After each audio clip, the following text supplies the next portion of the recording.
a Adrián Lutbach, que es licenciado en Ciencias Políticas, para hablar de este tema. Publicó, se los quiero recomendar, además, en El Grito del Sur, un artículo que se llama El batacazo de Javier Milei y la subestimación del activismo digital. ¿Cómo estás, Adrián? Buen día. Hola, ¿qué tal? Buen día. Gracias por recibirnos. No, gracias a ustedes. Bueno, se viene moviendo con agilidad desde hace mucho tiempo. ¿Cuánto hace que empezó la campaña de Milei en las redes sociales? Bueno, Milei surge más como fenómeno mediático. No sé si vieron la entrevista el otro día a Fantino cuando le agradece a él junto a Mauro Viale por haberle dado la primera oportunidad en la tele.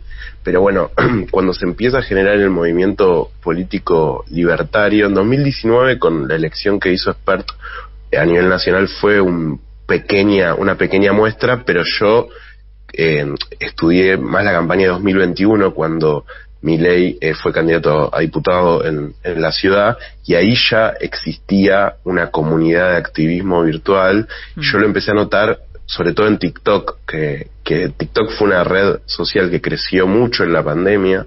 Ahora es la quinta red social más usada en Argentina, ya superó a Twitter, que capaz nosotros, hay una generación, algún grupo de gente tenemos muy incorporado, pero en ese año ya Milei tenía una comunidad en todas las redes sociales y especialmente en TikTok, que era, por ejemplo, la red que más había crecido y que más creció en el último tiempo en Argentina. Y ese fenómeno se subestimó mucho. En 2021 ya era muy fuerte y este año ya le sacaba mucha distancia a todos los otros candidatos. Adrián, ¿cómo estás? Te saluda Jair Sibel. ¿Cómo es que funciona la comunidad digital? ¿Qué tienen? ¿Una estrategia común? ¿Son cuentas de respaldo no oficiales? ¿Cómo desentramarías un poco el funcionamiento de esta estrategia libertaria en redes? Hola Jair, ¿cómo andas? Sí, digamos, lo que tiene la estrategia es que no es tan centralizada como uno podría imaginar, que hay una persona que le dice a todos lo que tienen que decir. Lo que hay es una comunidad donde se alienta a los creadores de contenido. Digamos, yo no hice unas tareas de inteligencia porque no es ese mi lugar, en el sentido de cómo es el funcionamiento interno, pero queda claro que es algo que no está controlado centralmente, pero sí incentivado. O sea, hay una estructura en la cual a distintos creadores de contenido en YouTube, en TikTok o en Twitter, usuarios que tienen un grado de coordinación, porque por ejemplo cuando, no sé, fue lo del Ali Espósito, que el Ali Espósito salió con un comentario que estaba indignada por el resultado electoral, salieron rápidamente en Twitter a criticarla. Salieron y fueron todos a su posteo y la trolearon, digamos, como se dice en el término. Claro. Después, cuando hay determinado ataque contra Milei, muchos de los creadores de contenidos de manera coordinada responden ante eso. Nosotros no sabemos en este momento su nivel de organización interna, si tiene un grupo de WhatsApp, si tiene un Telegram con todos los creadores de contenido, pero claramente existen muchos creadores de contenido que responden, por ejemplo, ante los mismos ataques, o defienden determinadas ideas, o levantan determinadas cosas, y muchas veces son estas redes no oficiales de apoyo las que tienen más llegada. Eso para mí tiene que ver con que en un momento como el actual, donde la política está mal vista, hay un montón de enojo contra la política, los canales no oficiales muchas veces tienen más llegada que los oficiales. Y bueno, en el caso de Milei, hay una cuenta que se llama El Peluca Milei, que es en TikTok la cuenta de política con más seguidores, por lo que estuve investigando, por lejos del país, de política. Y después también tiene una cuenta en YouTube que tiene muchos seguidores, y así en otras redes, más que la red oficial de Milei, digamos, en muchas de las redes. Y así hay muchos otros usuarios no oficiales que reproducen y le dan mucha viralidad al contenido, y como incluso no son oficiales, pueden darse mayores libertades en cuanto a lo que dicen, a lo que suben la veracidad de lo que afirman incluso. Pueden ir más allá incluso de lo disparatado que es la versión oficial, digamos. Ahora, ¿qué diferencia hay, si es que existe alguna diferencia entre esto y lo que conocíamos como el ejército de trolls de Marquito Peña, por ejemplo? Sí, me parece que, o sea, primero es que es una comunidad. Ajá. Eso es importante. Yo lo que creo que lo primero que hay que hacer es no subestimar este fenómeno, porque digamos, hay distintos, el 30% que sacó Milei en las PASO incluye distintos tipos de voto. Hay algún voto más duro y hay un voto más blando. Ajá. Probablemente la gente que en Salta votó por primera vez a Milei, por ahora puede ser un voto más blando, o en Tucumán, pero en las ciudades, los jóvenes que son parte de la comunidad de Milei, esa ya es un voto que es militante, digamos, no es el tipo de militancia que, por ejemplo, en el campo nacional y popular pensamos, pero son militantes y se está construyendo una militancia de derecha en Argentina, que tienen ideas, que a diferencia del Troll Center tienen argumentos, que discuten. Los videos de YouTube dotan de línea política a esa gente.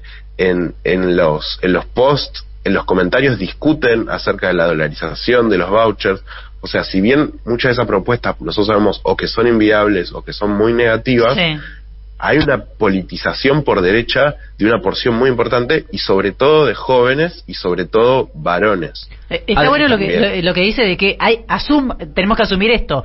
Tiene una militancia, no es que están perdidos, es una militancia de Javier Milei. No, sin duda, y me parece interesante, felicita también lo que trae de que es una comunidad organizada y no cientos de robots automatizados, sino que hay ahí trabajo, gente, seres humanos. Adrián, te hago una pregunta doble que tiene que ver, ¿qué pasa con estas redes como 4chan, Reddit, redes que a veces parecen marginales dentro del escenario digital, pero en donde se refugia mucho esta militancia? Y después, ¿qué te parece que debería ser Unión por la Patria en su campaña de redes sociales?